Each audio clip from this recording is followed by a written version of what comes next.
We are so excited to talk about keeping your marriage alive while you're traveling full-time. But we are going to talk about some challenges that are going to come that, whether you know it or not, are right around the corner if you're starting full-time RV. And hopefully with some tips of what we've experienced, you can navigate those really easily and learn from our experience. I'm up for the challenge. I'm ready to go. I'm ready to roll. I'm ready to go. Ready to go. I'm up for the challenge. I'm ready to go. I'm ready to roll. I'm up to the challenge. I can do anything. I can do anything. I got the X Factor players. What you think about that?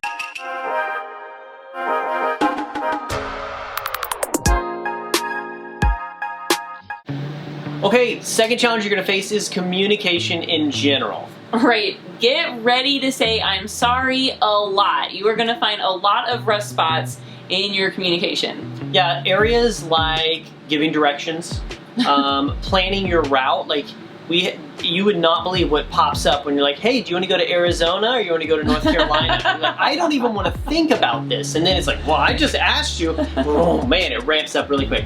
So, and we'll talk a little more about how you can avoid that later.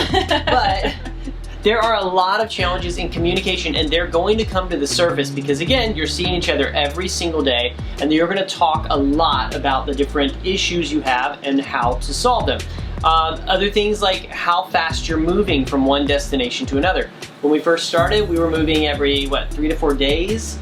Right. And it burned us out really quick. Me especially, because again, I've got a job, I'm running a business, I'm trying to do money. We still need to wash our dishes, we need to wash our clothes, we need to go grocery shopping. And so when you're moving so fast that you really don't have time to actually have a life, it will stress you out. So you have to communicate. Right. And I will say this too, sometimes your idea changes. So have grace when you're talking with your spouse. Sometimes in the beginning you're like, let's do this, absolutely, and then a month in you're like, oh no. But if that door's not open to communicate, you might feel really awkward trying to say, hey, I changed my mind.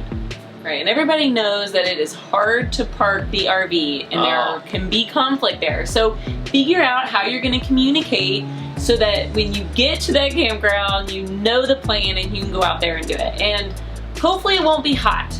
Yeah, because I learned along the way that I absolutely hate being hot. If we, in the beginning, when we would pull into a campground and it was hot, I immediately hated it. Like, I don't know why we picked this place. This is the worst. I hate this place. And Michelle's like, what's wrong with it? I don't know, but it's terrible. I hate the entire state. So one day we finally figured out it's because when it's so hot, like I do not want to be outside, I don't want to be hooking up plumbing, I don't want kids asking me a million questions while I'm dripping sweat into my eyes. I do not like that. So we figured that out with communication, and you can do the same. You should figure out whether you like the temperatures before you start traveling. True. Anyway, work on your communication, and that's going to make a big difference in peace while you experience the lifestyle.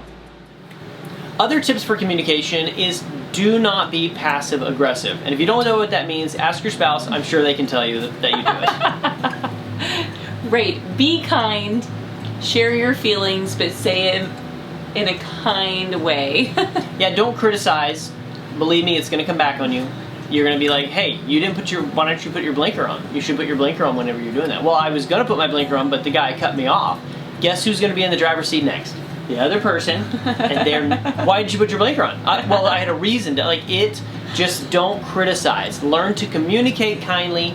Learn to bring things up by saying, hey, I'd like to talk to you about something. That kind of opens the door to a discussion versus, hey, you're terrible at this. Like, don't be criticizing. Always be open to discussions, okay? Okay, clearly state the issue. Don't beat around the bush. Just talk about what the issue is and really lay out your feelings and communicate. There's a book that I really love called The 5 Choices of an Extraordinary Productivity. It's more a business book, but I'm going to tell you right now, it's amazing for understanding communication and the ways that we naturally communicate that are super negative. There's this thing talking about making someone a villain or making someone a victim. We generally like to make ourselves the victim and the other person a villain. So we say things that put people in those positions. And then there's all different ways we use to punish people, like the silent treatment. There's one called couching. I mean, it's just so many things that it puts down in more or less a map or a math perspective and you go, oh, I see what's happening there. So I highly recommend that book. But in there, they tell you to use the PCD method, which is pause, clarify, decide. So anytime communication is out the window and there's a problem, emotions are high, don't be afraid to pull over, put your flashes on, pause, clarify the issue or what you need to do, and make a decision. Because first off, it's extremely dangerous to be driving while you're emotional, and Lord knows, it can go from a 1 to a 10 in a half a second when you're like, that was my turn. What do you mean that was your turn? That was my turn. Where are you gonna go now? I don't know, I'm just driving. You gotta figure, I mean, that's how it ramps up, and you got 42 feet behind you. You can't just make U-turns, everybody's honking. This has never happened to us. No. But in case it happens to you, use these methods. I don't care, put your blinker on, pull over, let people honk, figure it out so you have your life and your relationship when all that's done. So pause, clarify, decide is a really helpful tool.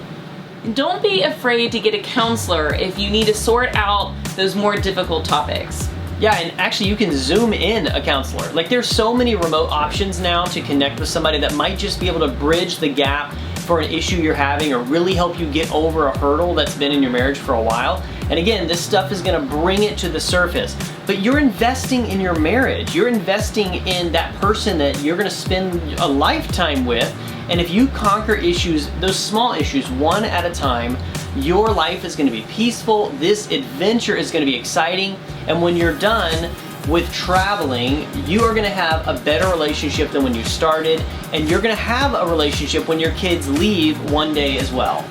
Thank you for watching, and I hope that you got something out of this. If you have any questions, leave us a comment. You can go on any of our social media channels, Intentional Adventure, and let us know what you think.